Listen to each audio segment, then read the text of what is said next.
안녕하세요. 쌀만 구독자 여러분. 오늘 소개할 사연은 생일 선물 속 편지 한 장에서 시작됩니다. 남편도 몰랐던 그 편지, 그리고 이어지는 충격 반전과 통쾌한 사이다까지. 도대체 어떤 비밀이 숨겨져 있었던 걸까요? 그럼 바로 사연 들어가겠습니다. 인가응보 사필기정. 세상 일은 결국 다 제값을 치른다는 말이 지금의 제겐 너무도 와닿습니다. 안녕하세요. 저는 이제 쉰을 바라보는 여자입니다. 결혼 23년 차, 딸아이는 대학에 들어가 기숙사 생활을 시작했고 집에는 저와 남편 두 사람만 남았었죠. 그런 어느 날이었습니다. 제 생일이 다가오던 때 남편이 말했습니다. 저녁은 집에서 같이 먹자. 저는 웃으며 말했죠. 그냥 외식하자. 근사한 데서 먹는 게 더 좋잖아. 그런데 남편이 또 말했습니다. 아니야. 이번엔 집에서 먹자. 그리고 일찍 들어와. 굳이 집을 강조하는 남편. 솔직히 이상했습니다. 왜냐면 제 남편은 이벤트 같은 걸 하는 사람이 절대 아니었거든요. 결혼 20년이 넘도록 한 번도요. 그래도 마음 한편으로는 작은 기대가 생기더군요. 케이크 정도는 사왔겠지? 간단한 파스타 하나 해주나? 그 정도만으로도 기분이 좋았어요. 그래서 생일날 퇴근하자마자 가방도 내려놓기 전에 서둘러 집으로 들어갔습니다. 거실에 들어서자마자 눈이 휘둥그레졌습니다. 이게 뭐지? 친정엄마 여동생 부부가 와 있었습니다. 남편이 저 몰래 불러놓은 거였죠. 말문이 막히는 순간 남편이 활짝 웃으며 다가왔습니다. 서프라이즈! 생일 축하해! 그와 동시에 폭죽이 터졌습니다. 우와! 폭죽 소리에 저는 그 자리에서 눈물이 고였습니다. 결혼 생활 내내 이런 이벤트는 한 번도 없었거든요. 상상도 못한 큰 서프라이즈에 가슴이 벅찼습니다. 친정엄마는 남편을 칭찬하며 말했습니다. 우리 딸 감동했지? 역시 우리 사이 최고지? 저는 괜히 어깨에 힘이 들어갔습니다. 인사를 마치고 안방으로 들어가 옷을 갈아입으려는데 남편이 따라 들어왔습니다. 자, 이거 생일 선물이야. 작은 상자를 내밀며 미소를 짓더군요. 정성스러운 포장에 저는 또 한 번 감동했습니다. 여보, 정말 고마워. 오늘 많이 감동했어. 어서 옷 갈아입고 나와. 다들 기다리고 있어. 말을 마친 남편은 안방을 나갔습니다. 심장이 두근거리며 저는 조심스럽게 상자를 열었습니다. 포장을 푸는 내내 심장이 뛰었습니다. 상자 안에는 작은 금목걸이가 들어있었죠. 그런데 그보다 더 저를 놀라게 한 것은 편지였습니다. 웬일로 편지까지 썼네? 남편이 이렇게 로맨틱할 리가 없는데 기분은 좋았습니다. 편지를 펼쳐보았는데 순간 숨이 막혔습니다. 현아, 우리의 3주년을 축하해. 3주년? 머리가 하얗게 되더군요. 3주년? 이게 무슨 소리야? 처음엔 장난인가 싶었습니다. 하지만 내 촉이 곧바로 발동했습니다. 이 새끼 바람났구나. 머릿속 한 단어가 강하게 떠올랐습니다. 바람. 분명했습니다. 남편이 제 선물을 준비하면서 내언녀 선물까지 준비했는데 실수로 바뀐 겁니다. 그리고 그 내언녀에게 줄 편지까지 제 손에 들어온 거죠. 왜 안 하던 짓을 하는지 이제야 이해가 되었습니다. 남편은 아직 제 손에 편지가 들어왔다는 걸 눈치채지 못했겠죠. 분노가 치밀었습니다. 속으로 불같이 끓어올랐습니다. 하지만 그 순간 편지를 들고 남편에게 따져봤자 뭐라고 변명할지 뻔히 보였습니다. 오해하지 마. 그냥 장난이었어. 솔직히 남편이 그렇게 둘러대면 저도 더 이상 물을 수 없죠. 그럼 외도의 증거는 더 이상 잡을 수 없을 게 분명했습니다. 그래서 급히 머리를 굴렸습니다. 일단 이 편지가 남편에게 들키지 않도록 해야 했습니다. 재빨리 편지를 화장대 깊숙한 곳에 숨겼습니다. 지금은 공개할 때가 아니라고 판단했지요. 그날 저는 억지로 웃으며 생일 파티를 마무리했습니다. 가슴속 끓어오르는 분노를 꾹 참으며 겉으로는 최대한 평온한 표정을 유지했습니다.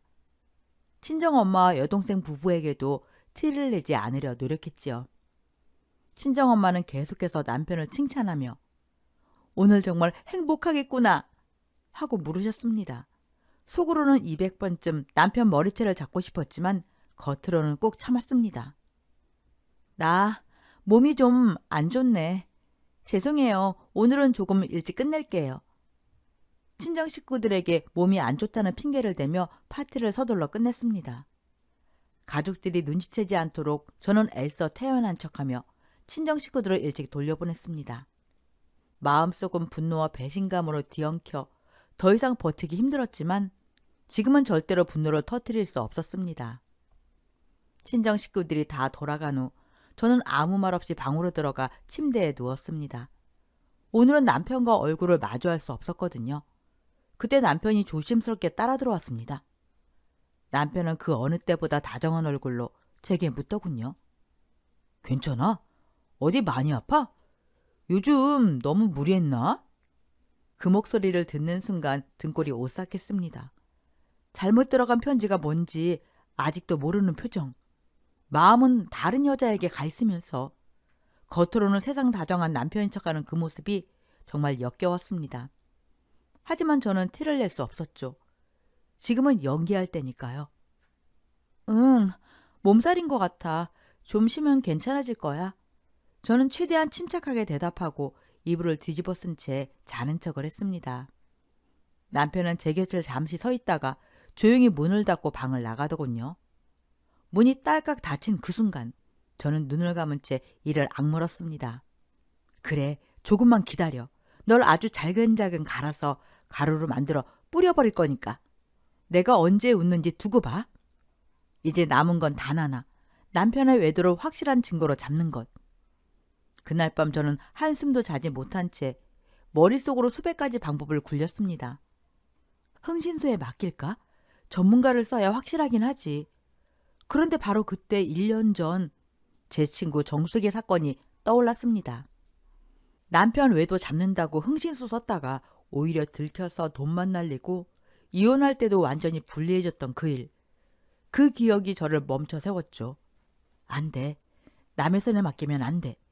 이 전쟁은 내가 직접 해야 했습니다. 그때 문득 돌아가신 아버지의 말씀이 떠올랐습니다. 모든 일은 확실히 처리하려면 직접 해야 한다. 아버지는 항상 그렇게 말씀하셨죠. 그래서 결심했습니다. 남편의 외도 증거는 내 손으로 직접 잡는다. 첫 목표는 바로 남편의 핸드폰.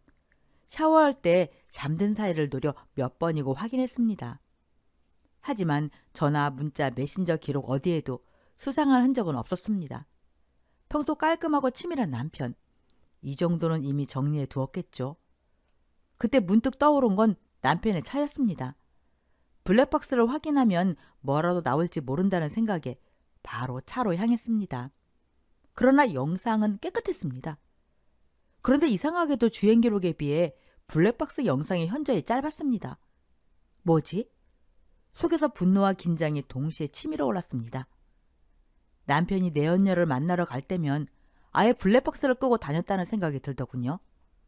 그 치밀함을 보니 속이 끓어올랐습니다. 구린 새끼가 철두철미하구만. 아우, 열받아. 그래서 다들 흥신소를 쓰는 건가 싶었죠. 혼자 해보려니 한계가 있다는 것을 느꼈지만 포기할 수는 없었습니다. 몇 번은 남편을 미행해보기도 했어요. 남편이 어디로 가는지 확인하려고 했지만 이상하게도 늘 사무실로만 가더군요. 내연녀를 만나러 가는 타이밍이 따로 있는 건지 아니면 제가 미행하는 걸 눈치챈 건지 확신할 수 없었습니다. 결국 미행으로는 별다른 증거를 얻지 못한 채 허탈하게 집으로 돌아오곤 했죠. 그러던 어느 날 밤 남편이 만취 상태로 집에 들어왔습니다. 비틀거리며 들어오는 남편을 보는 순간 저는 마음속으로 딱 결심했습니다. 오늘은 반드시 사생결단을 낸다. 남편이 쓰러지듯 잠든 걸 확인하자마자 저는 바로 핸드폰부터 확인했죠. 하지만 역시나 증거가 될 만한 건 단 하나도 없었습니다. 주머니도 뒤지고 지갑도 열어보고 카드 명세서까지 훑어보았지만 마찬가지였어요. 이 인간을 외도하면서도 정말 지독하게 철두철미했습니다. 그때였어요.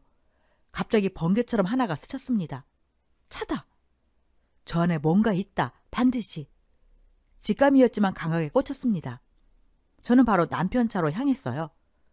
이미 여러 번 뒤져본 차였지만 오늘은 다 뒤집어 엎어서라도 뭔가 찾아내야겠다고 이를 악물었습니다.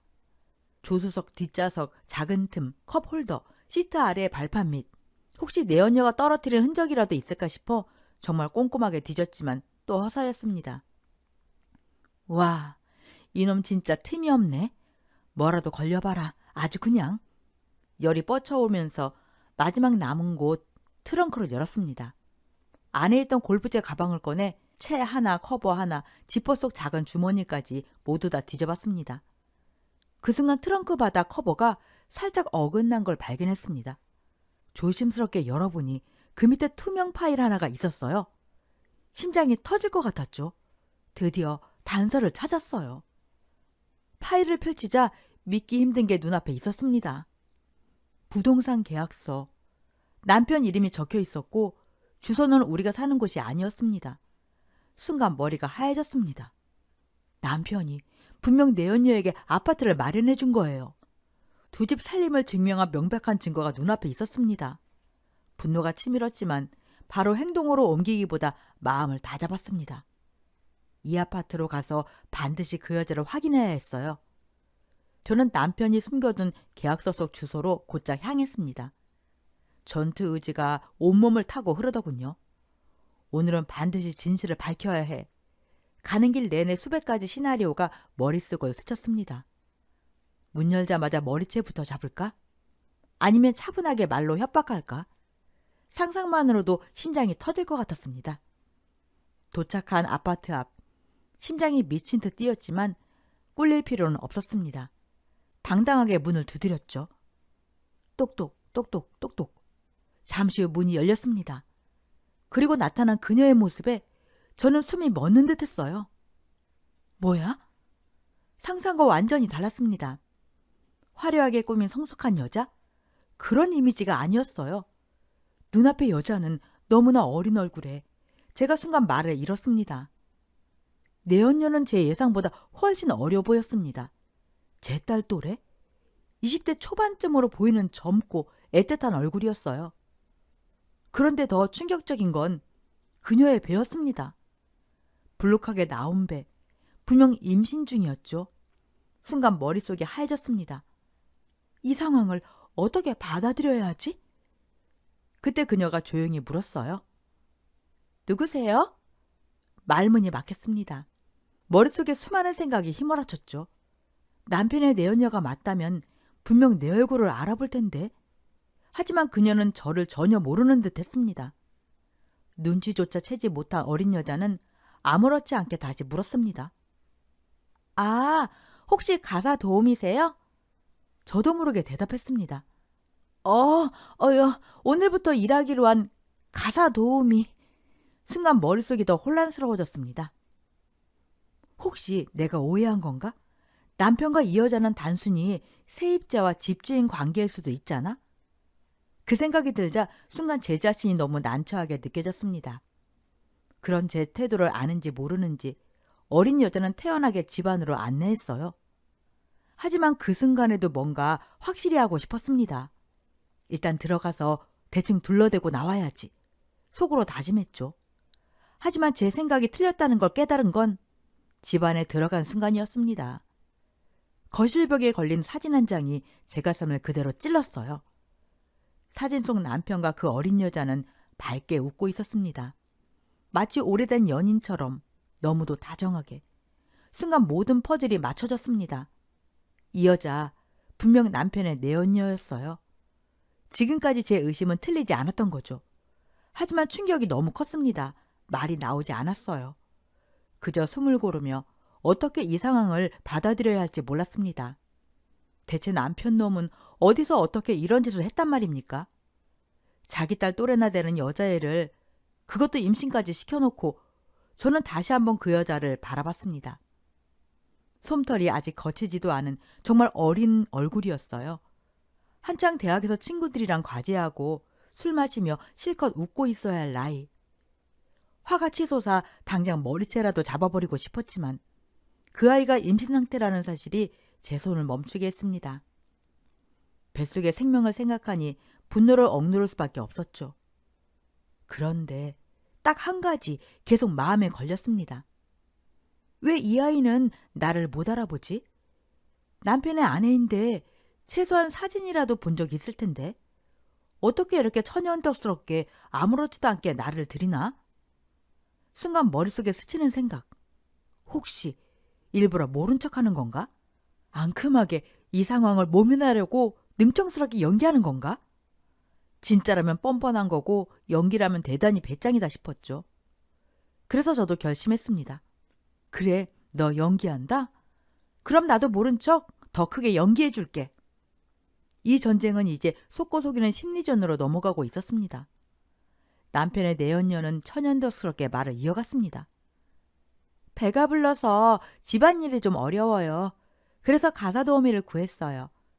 그러면서 저에게 해야 할 일들을 차근차근 설명하기 시작했죠. 저는 듣는 척하면서 그저 고개만 끄덕였습니다. 하지만 마음속은 여전히 뒤죽박죽이었어요. 이 여자애 연기 진짜 잘하네? 이게 정말 남편 내연녀 맞아? 혹시 배다른 남매? 설마 옛날 사고로 생긴 숨겨둔 딸인가? 정확한 상황을 파악하려고 저는 질문을 던지기 시작했습니다. 남편은 오늘 출근하셨나요? 그녀는 망설임 없이 대답했습니다. 아직 결혼 전이라고 하더군요. 이제 곧 결혼한다는 말에 저도 모르게 그 여자의 배를 다시 한번 보았습니다. 6개월? 보기에도 민망할 정도로 불룩했죠. 아직 결혼도 안 한 여자가 임신을 했다니 순간 입에서 욕이 나올 뻔했습니다. 결혼 전? 곧 결혼한다고? 지금 내 남편이랑 결혼 이야기하는 거냐? 마음속으로는 분노가 끓어올랐지만 꾹 참고 마지막 확인을 해보았습니다. 사진 속 남자 예비신랑 맞나요? 여자는 잠시 미소를 지으며 대답했습니다. 네, 맞아요. 나이차가 좀 나긴 하지만 에이, 사랑하는데 나이가 무슨 상관이에요.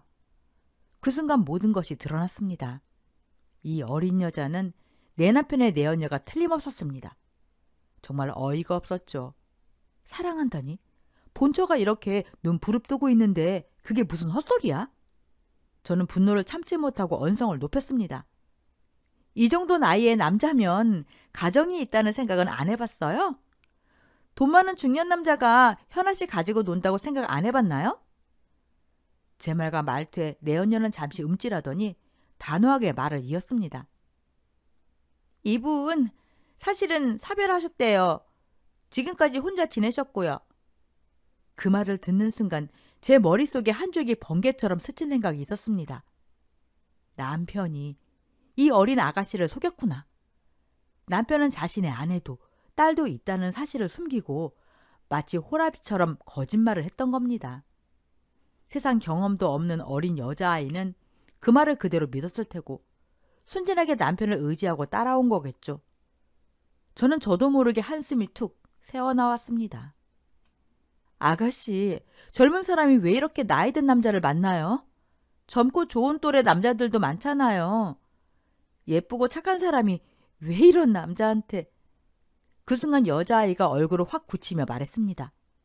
제가 왜 아주머니한테 이런 말까지 들어야 해요?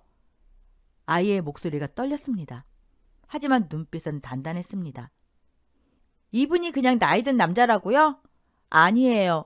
젊은 애들은 다 저를 어떻게든 이용하려 했어요. 근데 이분만은 저한테 진심이었어요. 아주머니가 아무리 뭐라고 해도 그분이 그런 사람은 아니에요.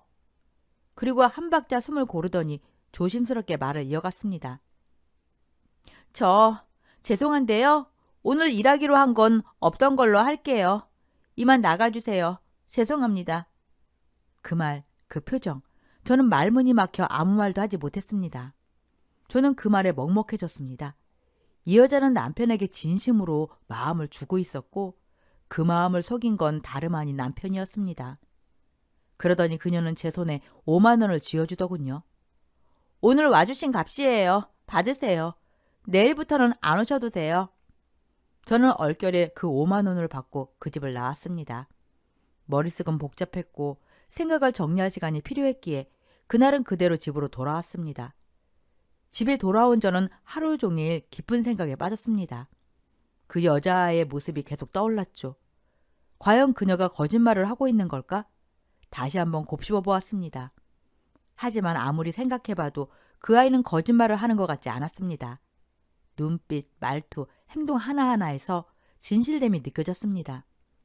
분명한 건 남편이 이 젊은 여자를 철저히 속였다는 사실이었습니다. 다음 날 저는 결심했습니다. 그 여자아이의 집을 다시 찾아가기로. 벨을 누르자 어제와 마찬가지로 그녀가 문을 열어주었습니다. 그런데 그 아이의 반응은 뜻밖이었습니다. 그녀는 저를 빤히 쳐다보더니 눈을 좁히며 물었죠. 누구세요, 아줌마? 가사 도우미 아니죠? 저는 순간 당황했지만 최대한 침착하게 대답했습니다. 그걸 어떻게 알았어요? 어제 아줌마 돌아가신 후 진짜 가사 도우미 다녀갔어요. 그럼 아줌마 대체 누구세요? 그 순간 저는 직감처럼 느꼈습니다. 아, 이 아이 나쁜 마음은 없구나. 진짜로 몰랐던 거구나. 하지만 그렇다고 제가 여기서 감정에 휩쓸릴 수는 없었죠. 저는 숨을 한번 고르고 또박또박 말했습니다. 아가씨가 착한 건 알겠는데 나는 그냥 지나가다 들른 그런 사람 아니에요. 그녀는 눈을 크게 뜨고 저를 바라봤고 저는 마침내 정체를 밝히듯 말했습니다. 저 사진 속 그 남자, 그 인간의 아내야. 제 말이 끝나자 그녀는 놀란 표정으로 저를 쳐다보았습니다. 잠시 말문이 막힌 듯 고개를 저으며 중얼거렸죠. 그럴 리가요. 아내라고요? 아니, 그럴 리가 없어요. 그분은 사별했다고 들었는데. 저는 단호하게 말했습니다. 믿건 말건 상관없어요. 사실이니까요. 내 남편 새끼가 바람난 것 같아서 추적하다가 여기까지 오게 된 거예요. 그녀는 여전히 저를 믿지 못하는 눈치였습니다. 하지만 눈빛 한켠에는 분명 혼란과 당황이 스며 있었죠. 그래서 저는 바로 증거를 꺼냈습니다. 제가 남편에게 받았던 목걸이를 가방에서 꺼내 그녀에게 보여주었죠. 이 목걸이 아가씨도 받았죠? 똑같은 거예요. 그 순간 그 아이의 표정이 확 달라졌습니다. 목걸이를 보는 순간 그 자리에 얼어붙은 듯 어쩔 줄 몰라 하더군요. 아가씨 이름이 현아 맞지? 여기 내 남편이 너한테 보낸 편지야. 그 말과 함께 저는 남편이 헷갈려서 제게 준 편지를 보여주었습니다. 편지를 본 현아는 순식간에 얼굴이 하얗게 질렸습니다. 그제야 모든 상황이 머릿속에서 정리되는 듯 했습니다. 남편이 내연녀에게 줄 선물과 편지를 실수로 저에게 준 사실을 알리자 현아는 갑자기 눈물을 터뜨리며 울기 시작했죠. 정말 몰랐어요. 저 정말 몰랐어요. 죄송합니다. 죄송해요, 아주머니. 그녀는 울면서 손을 모으고 잘못했다고 빌기 시작했습니다. 저는 그저 말없이 서 있을 수밖에 없었죠. 처음 이 집을 찾았을 때 저는 뻔뻔하게 나오면 머리채를 잡고 두려워 떨면 협박을 해야겠다고 마음먹었지만 이 상황은 제가 전혀 예상하지 못했던 것이었습니다. 무릎을 꿇고 애처롭게 우는 현아를 보며 그녀가 진심으로 아무것도 몰랐다는 사실을 깨달았습니다. 정말 죄송해요. 저는 그런 사람인지도 모르고 제가 어떻게 해야 할지 정말 죄송합니다. 현아는 계속 울면서 제게 용서를 구했습니다. 그 모습을 보니 차마 화를 내거나 이 어린아이를 몰아붙일 수 없었죠. 순간 제 딸이 생각났습니다. 이 어린 나이 그리고 무엇보다 임신한 상태에서 이런 일을 겪고 있는 모습이 너무 안쓰러웠어요. 저는 조심스럽게 현아를 일으켜 세웠습니다. 그만 울어. 임산부가 그렇게까지 울면 안 돼. 그럼에도 현아는 눈물을 계속 흘리며 사과했죠. 내 딸 또래인 이 아이가 얼마나 어리석게 사랑을 믿었는지 생각하니 마음이 아팠습니다. 시간이 지나 약 1시간가량 울던 현아는 결국 눈물이 마른 듯 더 이상 흐르지 않았습니다. 어쩌다 이렇게 된 건지 일단 다 말해봐. 이야기나 들어보자.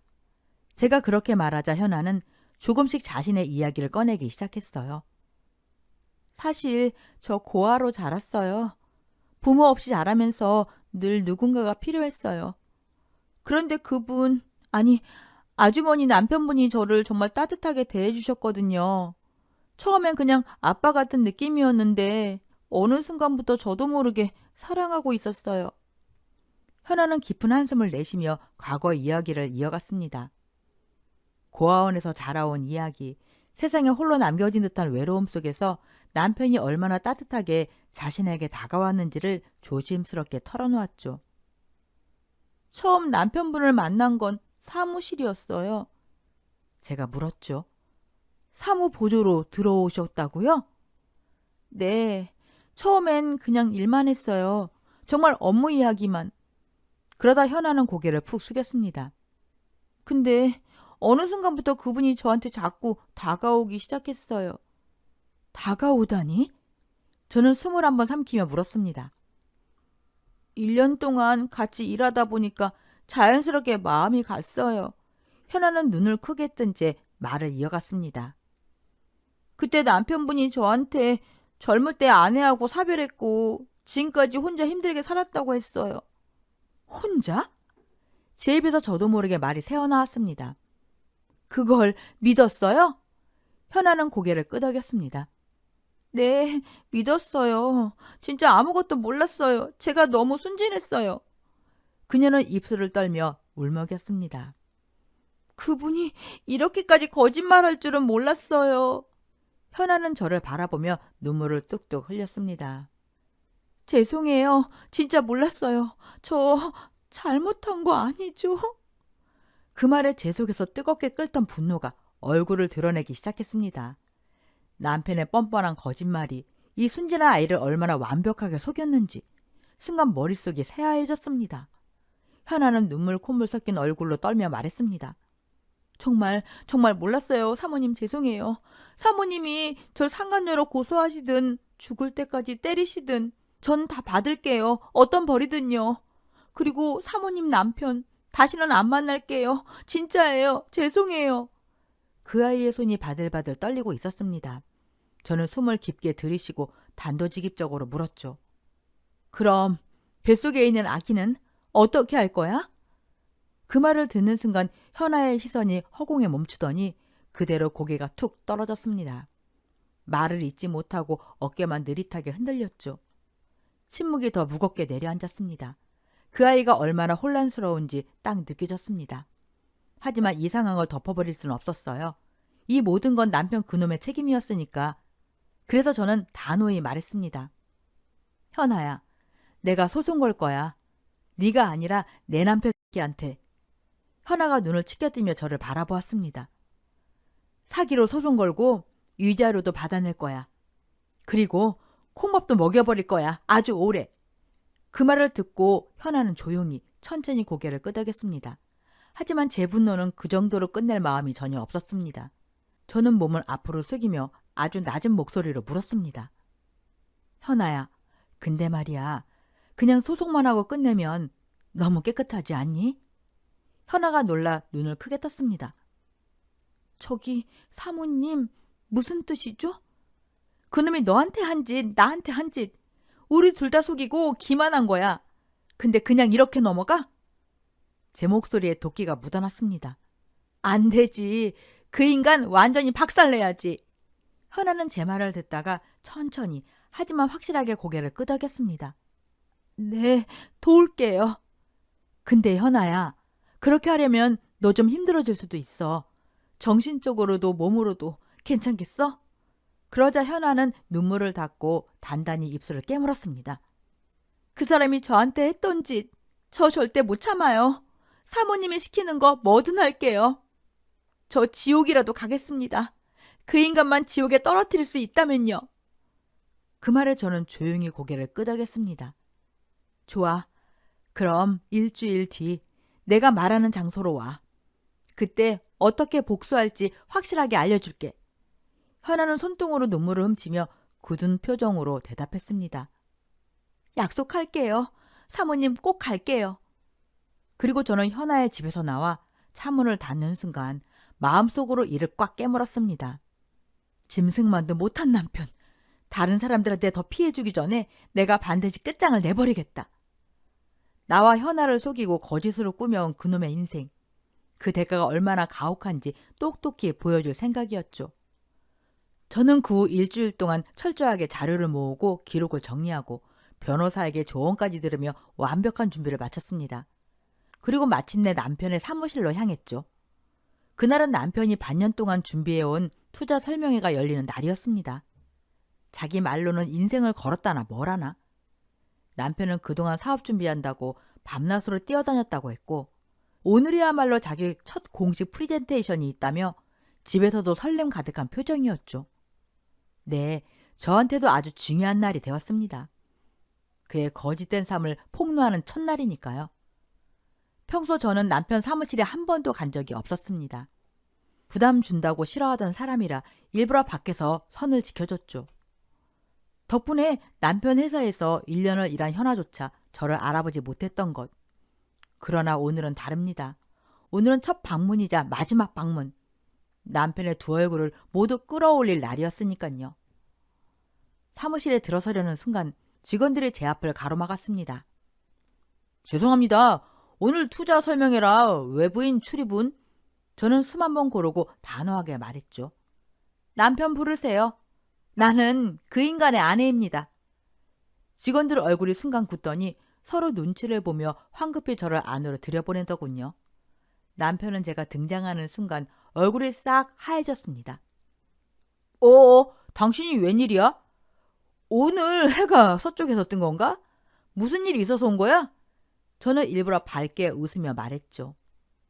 오늘이 당신 첫 투자 설명회잖아요. 힘이 되어주려고 왔죠.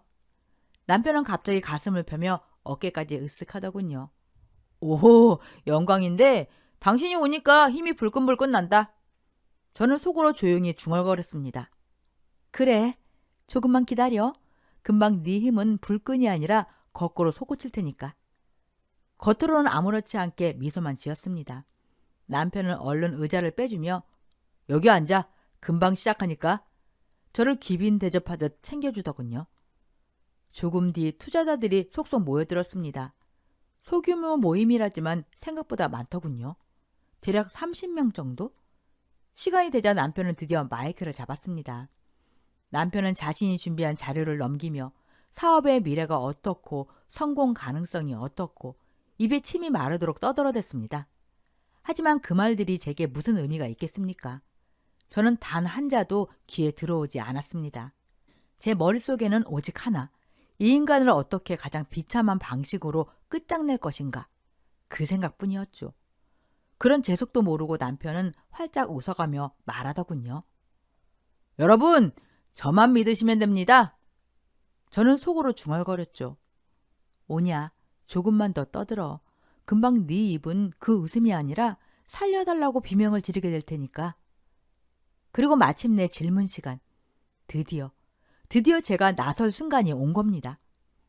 남편 설명이 끝나고 투자자들의 질문 시간이 되자 저는 조용히 자리에서 일어났습니다. 저도 자료가 있습니다, 투자자 여러분. 제 입에서 나온 목소리는 놀라울 만큼 차분했습니다. 여러분에게 정확한 선택을 하실 수 있도록 저도 준비한 자료가 있습니다. 갑작스러운 제 개입에 남편은 거의 벌떡 일어나며 속삭였습니다. 당신 뭐 하는 거야? 지금 중요한 자리야. 괜히 나서지 마. 제발 앉아 있어. 그 손이 제 팔을 붙잡았지만 저는 단호에 뿌리쳤습니다. 그리고 투자자들을 향해 다시 말했습니다. 여러분께 보여드릴 내용은 여러분의 투자 결정에 아주 중요한 자료입니다. 한번 들어보시겠습니까? 제가 이렇게까지 말했는데 어느 누가 싫다고 하겠습니까? 투자자들은 서로 얼굴을 보더니 궁금하다는 듯 고개를 끄덕였습니다. 뭐가 그렇게 중요합니까? 어디 한번 들어봅시다. 하나 둘씩 제 편으로 돌아서기 시작한 거죠. 남편은 더 이상 저를 말릴 수 없었습니다. 그의 눈빛은 이미 초조와 공포로 흔들리고 있었죠. 저는 천천히 마치 무대의 배우처럼 연단 앞으로 걸어나갔습니다.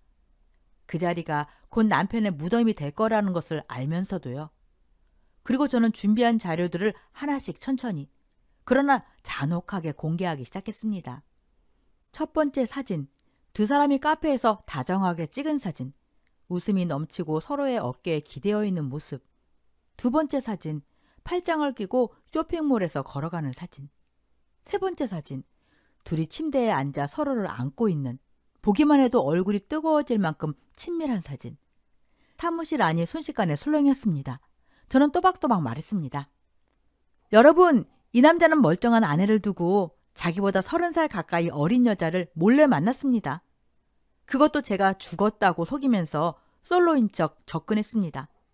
그리고 그 여자는 이 남자가 자기를 진심으로 사랑한다고 믿었고 지금은 임신까지 한 상태입니다. 투자자들은 숨소리조차 멈춘 채 사진들을 바라보며 혼란스러운 표정을 지었습니다. 그중 한 명이 탄식하듯 말하더군요. 아니, 저게 사실입니까? 저는 고개를 끄덕이고 가장 충격적인 사실을 내뱉었습니다. 남편은 현아에게 집까지 얻어주고 거기서 사실상 이중생활을 했습니다. 웅성임은 이제 폭발 수준이었어요. 그러자 남편이 다급히 다가와 제 손목을 움켜쥐며 절박하게 속삭였습니다. 미쳤어? 너 지금 무슨 짓 하는지 알아? 영업방해로 고소당하고 싶어? 저는 그의 손을 뿌리쳤습니다. 그러자 남편은 투자자들을 향해 고개 숙여 웃으며 말했습니다. 여러분 죄송합니다. 요즘 약을 안 먹더니 다시 헛소리를 하네요. 죄송합니다. 빨리 정리하고. 그 말이 채 끝나기도 전에 투자자들 사이에서 날카로운 목소리가 튀어나왔습니다. 약? 지금 우리를 바보로 하나? 사진이 다 증거인데 무슨 약타령이야? 남편의 얼굴이 하얗게 질려갔습니다. 저는 한치도 물러서지 않고 단호하게 외쳤습니다. 여러분, 제 남편은 거짓말쟁이입니다. 그런 사람 말을 믿고 여러분의 소중한 돈을 투자하시겠습니까? 사무실이 순간 조용해졌습니다. 저는 한 발 앞으로 나서며 말을 이었습니다. 저는 정신병이 아닙니다. 거짓말하는 것도 아닙니다. 증거가 있습니다. 그리고 손가락으로 뒤쪽을 가리켰습니다. 모두가 제가 가리킨 방향으로 천천히 고개를 돌렸습니다. 그 자리에는 배를 감싸진 채 서 있는 현아가 있었습니다. 얼굴은 눈물로 얼룩져 있었고 그 눈으로 투자자들을 바라보는 모습은 차마 외면하기 어려울 정도로 처참했죠. 순간 투자자들 사이에서 폭발적인 웅성거림이 일어났습니다. 저 여자 아까 사진 속? 같은 사람 맞지? 임신? 혼란과 분노가 사무실을 뒤덮었습니다. 그리고 그때 현아가 떨리는 목소리로 외쳤습니다. 모든 게 사실입니다. 사무실이 숨을 삼킨 듯 조용해졌습니다. 사모님 말은 모두 사실이에요. 저 남자 저를 속였어요. 저한테 아내와는 사별했다고 했습니다. 지금은 혼자라고 했어요. 남편은 식은땀을 흘리며 고개를 절레절레 흔들었지만 현아는 계속해서 울먹이는 목소리로 말을 이어갔습니다.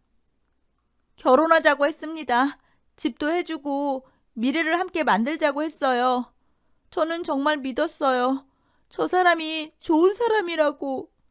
그 말에 투자자들이 일제히 분노했습니다. 뭐야 이게? 귀가 차네. 아내도 있는데 결혼하자고? 사기꾼 아니야? 욕설과 비난이 여기저기서 터져나갔습니다. 남편은 얼굴이 벌겋게 달아오르더니 다급히 직원들을 향해 소리 질렀습니다. 야, 그냥 보고만 있을 거야?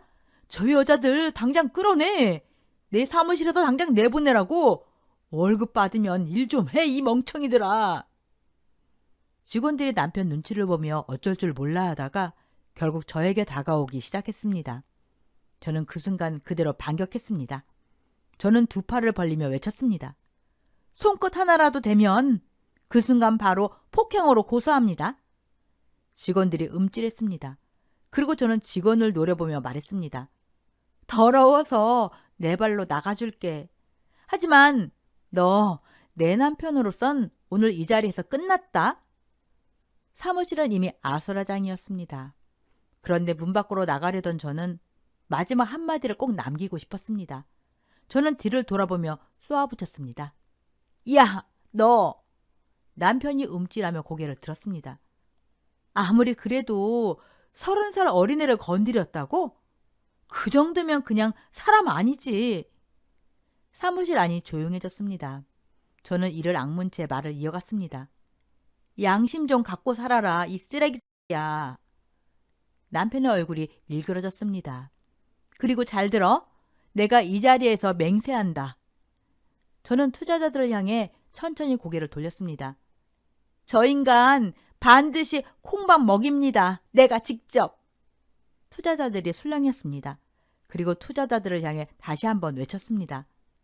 여러분, 저런 인간한테 투자하면 어떻게 되는지 아세요? 여러분의 고귀한 돈 전부 사라집니다. 그리고 딱 잘라 말했습니다. 아니, 설령 성공한다고 해도 여러분 양심이, 여러분 귀가 먼저 고통스러워질 겁니다. 투자자들 얼굴이 점점 싸해졌습니다. 이렇게 모든 폭로를 끝내고 저는 현아의 손을 꼭 잡고서 그 사무실을 당당히 걸어 나왔습니다. 뒤에서 들려오는 남편의 망가진 목소리가 귀에 박혔습니다. 밖으로 나오자마자 저는 깊게 숨을 들이마시고 현아를 향해 조용히 물었습니다. 너 잠시 지낼 수 있는 데 있어? 안전한 곳. 현아는 눈치를 보며 대답했습니다. 친구 집이요. 근데 그건 왜? 저는 아주 단단한 목소리로 말했습니다. 나 그 인간하고 마지막 칼춤 한번 남았어. 현아가 눈을 크게 뜨자 저는 그녀의 어깨를 붙잡고 말했습니다. 내가 연락하기 전까지 절대 남편 연락 받지 마. 그 인간 지금 정상 아니야. 그녀는 겁먹은 채 고개를 끄덕였고 저는 바로 택시를 불러 세웠습니다. 현아가 택시에 오르자 기사님이 걱정스러운 얼굴로 바라보았습니다. 그때 현아가 떨리는 목소리로 말했습니다. 아줌마, 저희 괜찮아요? 저는 씩 웃으며 말했습니다. 괜찮아. 저 인간 오늘 이후로 다시는 햇빛도 못 보게 만들 거니까. 문이 닫히고 택시가 멀어져 갔습니다. 그리고 저는 조용히 방향을 틀었습니다. 현아가 떠난 후 저는 천천히 걸음을 옮겼습니다. 향한 곳은 남편이 절대로 예상하지 못할 곳, 현아의 집. 왜냐고요? 이 싸움은 이제 겨우 1막이 끝난 것뿐이니까요. 그리고 얼마 지나지 않아 남편에게서 전화가 왔습니다. 받자마자 남편은 미친 듯이 소리를 질렀어요. 너 미쳤냐? 내가 4년 준비한 사업이야. 네가 오늘 그걸 다 망쳤다고. 너 제정신 아니지? 제정신 아닌 사람은 너 아니야, 이 놈아? 네 딸 보기 부끄럽지도 않니?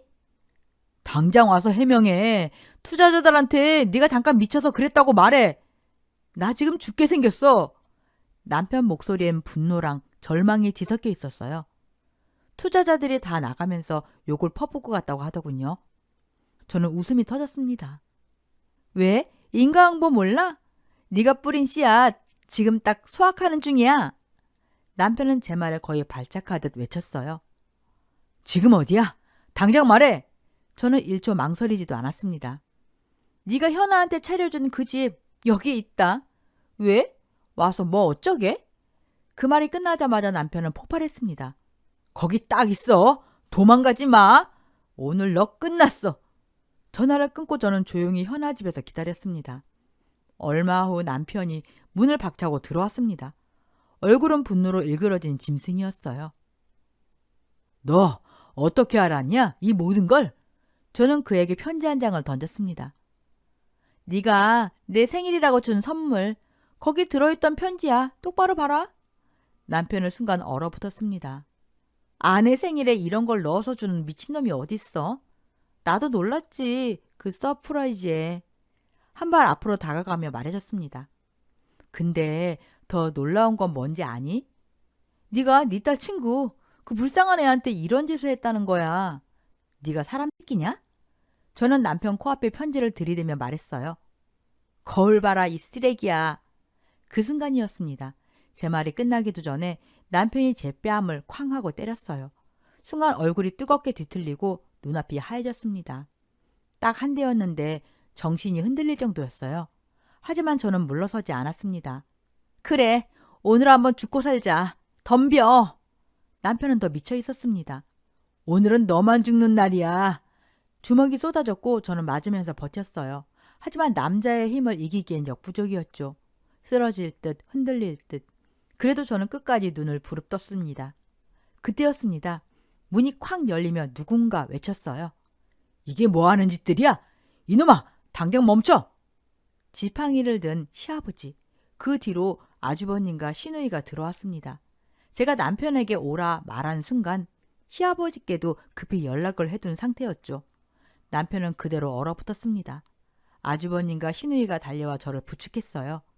입안은 핏맛이 꽉 차고 다리에 힘은 풀렸지만 정신은 또렷했습니다. 아버지, 다 이유가 있어요. 오늘 투자 설명회 망치고 이 여자가 이상한 소리를. 아주버님은 그 말이 끝나기도 전에 딱 하고 남편 뺨을 후려쳤습니다. 미쳤냐? 어디 아내를 이렇게 때려? 돌았어? 여자한테 손을 대는 게 말이 되냐 이 미친놈아?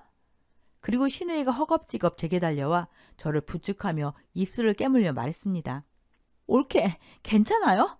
어떻게 옳게, 어머 어떡해. 네가 사람이야? 어디 할 짓이 없어서 이게 뭐야? 아버지 119 불러요. 큰일 나겠어. 남편은 말문이 막힌 듯 우물쭈물했고요. 그리고 그때 시아버지가 천천히 다가오며 남편을 노려봤습니다. 다 들었다.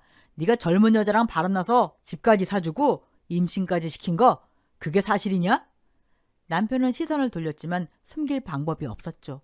시아버지가 방안을 둘러보며 낮게 말했습니다. 그래, 며느리 말이 다 사실이구나. 왜냐면 집 곳곳에 남편과 현아의 사진이 걸려 있었으니까요. 변명할 여지는 단 한 줄도 없었어요. 남편은 끝까지 발악하듯 변명했습니다. 아니에요. 아버지 전부 오해예요. 다 이 여자가 꾸며낸. 하지만 시아버지는 단 한 번도 눈을 깜빡이지 않았습니다. 얼음처럼 차가운 눈으로 남편을 내려다보며 호통쳤습니다. 헛소리 말아라. 이제 넌 내 아들 아니다. 나는 너 같은 놈을 아들로 둔 적이 없어. 남편 얼굴이 순식간에 사색이 되었죠. 네 사업에 투자하기로 했던 것도 없던 일이다. 그리고 4년 동안 가져간 내 돈 전부 돌려놔라. 이런 쓰레기가 어디서 사람 행세를 하고 돌아다니냐? 그 말이 끝나자 남편은 바로 시아버지에게 기어가서 무릎을 꿇었습니다. 아버지 제발 한 번만, 딱 한 번만 기회를 주세요. 제가 다 정리하겠습니다. 진짜예요. 하지만 시아버지의 얼굴은 돌처럼 굳어 있었죠. 썩 꺼져 이놈아!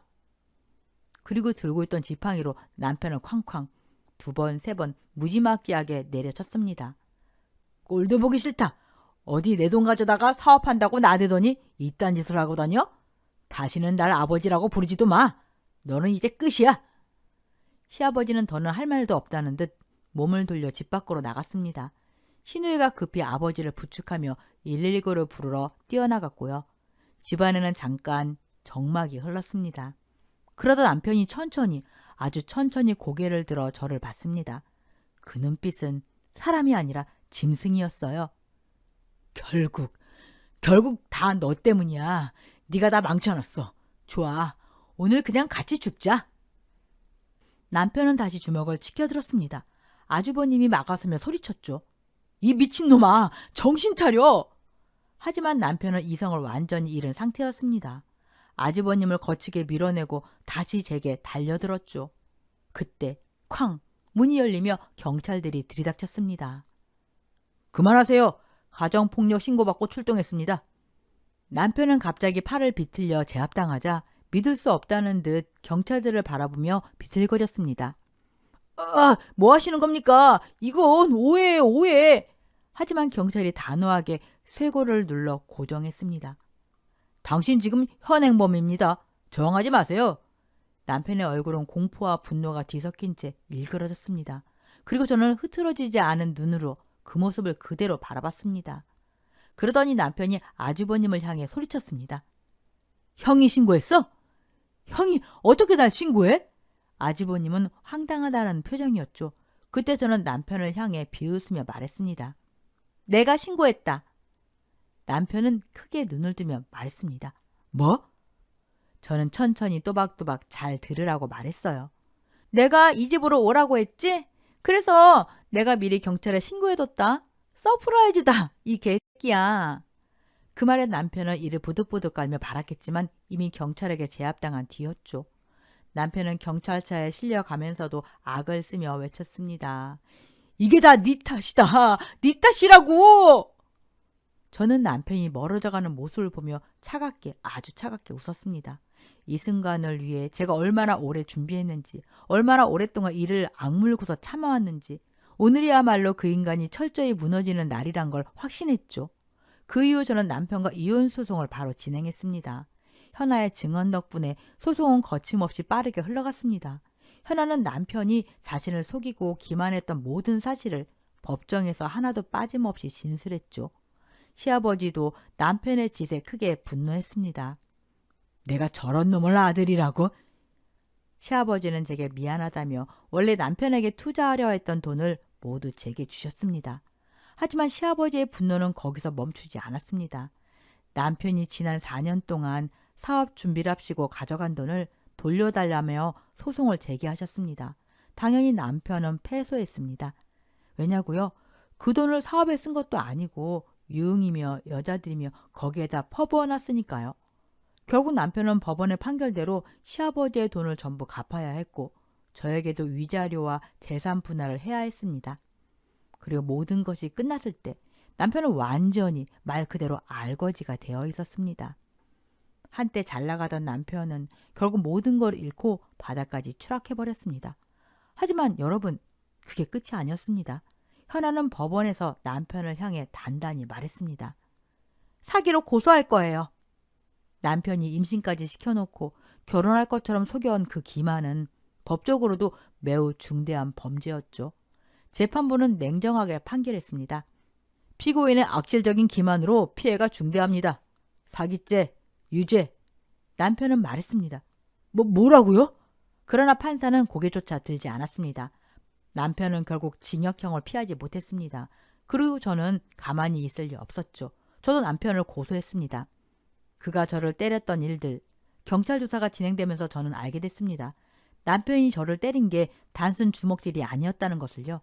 그때 저는 맞으면서 정신이 없어서 몰랐습니다. 아프다, 아프다 그 생각밖에 없었으니까요. 하지만 조사 결과는 명확했습니다. 남편의 폭력은 특수상해 가정폭력이었습니다. 검사는 말했습니다. 모두 기소하겠습니다. 그리고 법원에서 판결이 내려졌습니다. 사기, 특수상해, 가정폭력 모두 인정합니다. 징역 5년. 남편은 말했습니다. 뭐? 하지만 이미 판결문은 떨어져 있었죠. 저는 추가로 접근금지 명령까지 받아냈습니다. 형사재판이 끝난 뒤 저와 현아는 민사소송도 진행했습니다. 현아는 1억 원, 저는 6천만 원. 법원은 모두 승소 판결을 내렸습니다. 이로써 남편은 교도소에서 나오더라도 남은 인생을 빚더미에서 허덕이며 살아가야 하는 신세가 되었죠. 그동안 자신이 뿌리는 악행의 대가를 제대로 받고 있는 순간이었습니다. 모든 재판이 끝난 후 저는 현아를 다시 만났습니다. 그때쯤 그녀는 이미 아이를 출산한 뒤였죠. 저는 조심스럽게 물었습니다. 이제 아이는 어떻게 할 거니? 현아는 잠시 말을 잇지 못했습니다. 그리고 조용히 아이의 등을 쓸어내리며 말했습니다. 제가 키우려고요. 그 말을 듣는 순간 제 가슴이 쿡 하고 아파왔습니다. 아이는 아무 잘못도 없는데 세상에 나오자마자 불행을 짊어져야 한다니. 현아는 눈물을 참으며 계속 말했습니다. 저 고아로 자랐잖아요. 그래서 알아요. 얼마나 힘든지, 얼마나 외로운지. 그녀는 아이를 꼭 끌어안으며 말했습니다. 이 아이만큼은 절대 그렇게 살게 못해요. 그 말이 제 가슴에 그대로 박혔습니다. 자신이 겪었던 아픔을 절대로 물려주지 않겠다는 확고한 의지. 그 순간 저는 생각했습니다. 이 아이가 나보다 더 어른스럽구나. 현아의 결단이 놀랍고 또 대단했습니다. 하지만 마음 한켠에서는 그런 생각도 들었죠. 이 모든 게 전 남편의 잘못인데 그 무거운 짐을 현아 혼자 지게 둘 수는 없다. 그래서 저는 이혼하며 시아버지에게서 받았던 돈 봉투를 꺼내 현아 손에 꼭 쥐어주었습니다. 이 정도면 집 한 채는 구할 수 있을 거야. 그 집에서 아이 낳고 안정되게 살아. 현아는 눈을 크게 뜨며 말했습니다. 이렇게까지 하실 필요 없어요. 사모님도 가장 큰 피해자시잖아요. 아니야. 저는 단호히 고개를 저었습니다. 난 저 돈 없어도 사는데 지장 없어. 그러니까 이 돈은 네가 쓰는 게 맞아. 그리고 덧붙였죠. 혼자 애 키우는 거 많이 힘들 거야. 집이라도 있으면 좀 덜 힘들지. 저는 조심스럽게 말을 이어갔습니다. 그리고 그 아이에게도 할아버지, 큰아버지가 있잖아. 그분들은 나쁜 사람 아니야. 너 힘들 때 도와줄 거야. 실은 네가 어려우면 꼭 찾아오라고 말했어. 그러나 현아는 바로 고개를 저었습니다. 말씀은 감사해요. 하지만 전 그 집안과 더 이상 엮이고 싶지 않아요. 그 단호함에 저는 다시 입을 다물었습니다. 그래서 결국 그녀의 결정을 존중하기로 했죠. 그래, 하지만 혹시라도, 정말 혹시라도 어려운 일이 생기면 나한테 꼭 연락해. 난 이제 그쪽 사람이 아니니까. 괜찮지? 현아는 울컥한 얼굴로 고개를 끄덕였습니다. 정말 감사합니다. 사모님. 정말 많이 도와주셨어요. 그녀는 몇 번이고 고맙다는 말을 반복하며 아이를 안고 길을 떠났습니다. 저는 현아의 뒷모습이 완전히 사라질 때까지 그 자리에 서 있었습니다. 현아의 품에 있는 그 아이는 그저 아무 잘못도 없는 무고한 존재였습니다. 그리고 현아 역시 사랑 때문에 속고 상처받은 피해자일 뿐이었죠. 하지만 두 사람의 앞날은 이제부터 새로 열릴 겁니다. 그리고 저는 그들이 누구보다 행복하길 진심으로 바랬습니다. 오늘 썰맘 사연글에 여러분의 소중한 댓글 기다리면서 오늘 사연 여기서 마무리하겠습니다.